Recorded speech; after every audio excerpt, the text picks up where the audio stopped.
Live update of Prime Minister Narendra Modi from West Bengal. Moving ahead, Chief Minister Revanth Reddy declared that his government's foremost goal is to eradicate hunger among the poor, stressing that over 3.15 crore people are receiving subsidized rice. He credited former leader N.T. Rama Rao for inspiring this welfare initiative, noting that true tribute to NTR would be paid only when the BRS is defeated. Revanth accused the previous government of denying ration cards to the needy and criticized BRS leaders for plotting from farmhouses and spreading false propaganda on social media. He assured that under his administration, corruption and irregularities would find no place.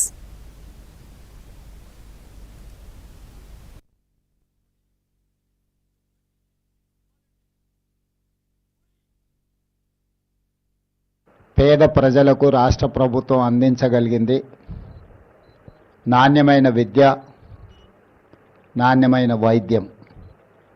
ఈ రెండింటిని ప్రాధాన్యత క్రమంలో పెట్టుకొని ఈరోజు రాష్ట్ర ప్రభుత్వం అన్ని రకాల ప్రయత్నాలు చేస్తున్నది. నూతనంగా బీఎస్సీ నర్సింగ్లో జాయిన్ అయిన మీ అందరికీ అభినందనలు తెలియజేస్తూ, మీ అందరికీ నా సూచన ఒక్కటే: సమాజంలో వైద్యానికి, వైద్యుడికి ఉన్న ప్రాధాన్యత అందరికంటే మొదటి ప్రాధాన్యతగా చూస్తారు. ఆరోగ్యం బాగలేనప్పుడు, ప్రాణ సంకటం వచ్చినప్పుడు ప్రజలు వచ్చేది వైద్యుడి దగ్గరికి. దేవుడి మీద ఎంత నమ్మకం ఉంటుందో వైద్యుడి మీద కూడా అంతే నమ్మకం, విశ్వాసం పెట్టుకొని మీ దగ్గరకు వస్తారు. మీ ఉద్యోగ ప్రయాణంలో మీ నిర్లక్ష్యము ఒక ప్రాణం ఖరీదుగా మారొచ్చు ఒకసారి. ఆ ప్రాణం ఆ కుటుంబానికి 100% జీవనాధారం కూడా అయి ఉండొచ్చు. కాబట్టి మీ విధి నిర్వహణలో మీకు వ్యక్తిగతంగా ఏవైనా సమస్యలు ఉండొచ్చు, వ్యక్తిగతంగా మీ అయిష్టాలు ఉండొచ్చు. కానీ మీరు మీ వృత్తిని నిర్వహించేటప్పుడు మీ అయిష్టాలు కానీ లేకపోతే మీ వ్యక్తిగతమైన సాధక బాధకాలు మీ వృత్తిలో కనిపించకూడదు.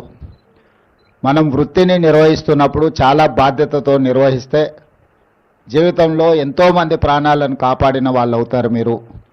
అదేవిధంగా మీకు భవిష్యత్తులో ఇక్కడేనే కాదు, గ్రామీణ ప్రాంతాలలోనే కాదు, రాష్ట్ర స్థాయినే కాకుండా ఈరోజు విదేశాలలో కూడా బీఎస్సీ నర్సింగ్ స్టూడెంట్స్కి విపరీతమైన డిమాండ్ ఉన్నది.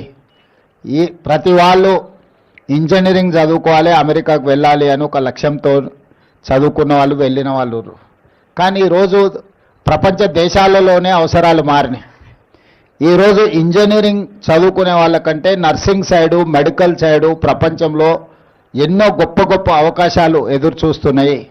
ఈ మధ్యకాలంలో విదేశీ పర్యటనకు వెళ్ళినప్పుడు జపాన్, జర్మనీ, సౌత్ కొరియా లాంటి దేశాలు నేను వెళ్ళినప్పుడు ఆ దేశంలో అక్కడుండే ప్రభుత్వాలను కలిసినప్పుడు మీరు ఎంతమందిని పంపించినా నర్సింగ్ చదువుకున్న వాళ్ళను మా దేశానికి పంపించండి, వేలల్లో కాదు లక్షలాది మందిని పంపించినా కూడా దాదాపుగా ఒక జపాన్లోనే more than 1 lakh nursing students demand ఉన్నది.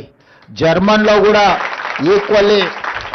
ఏంటంటే జపాన్లో ఏజింగ్ పాపులేషన్ అంటే 70 సంవత్సరాలు పైబడి 100-110 సంవత్సరాల వయసు ఉన్న వాళ్ళ జనాభా అత్యధికంగా ఉన్నది.